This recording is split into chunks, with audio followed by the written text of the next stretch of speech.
In this video, I'll show you how to post Instagram story from your laptop or PC. It's going to be a basic step-by-step tutorial, so ensure you watch through. Subscribe and turn on the bell notification to this channel for lots of educational kinds of content like this. If I head over to my Instagram right now, you can see there are like 1, 2, 3, 4. There are like 6 Instagram stories right here, right? And for you to be able to post your Instagram story from your laptop or PC, this is what we're gonna do right now.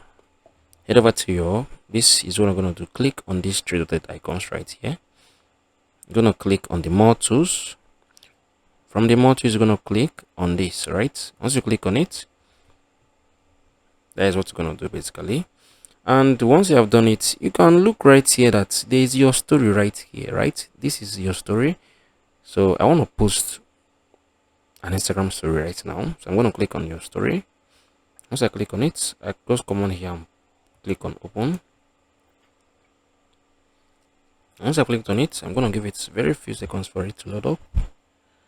Right, so you can see it's currently loading. It's loading. So you can see from here I'll be asked add to stories. I'm going to click on it, right? I want to add it, so it's currently uploading. So that is what we're going to do. At first, this thing should be on. These options right here, it should be on, right? Once it is on, you can be able to do this from your PC or your laptop, right? So this is basically how you can do that. So I'm going to wait for it to upload. Right now, look at my story.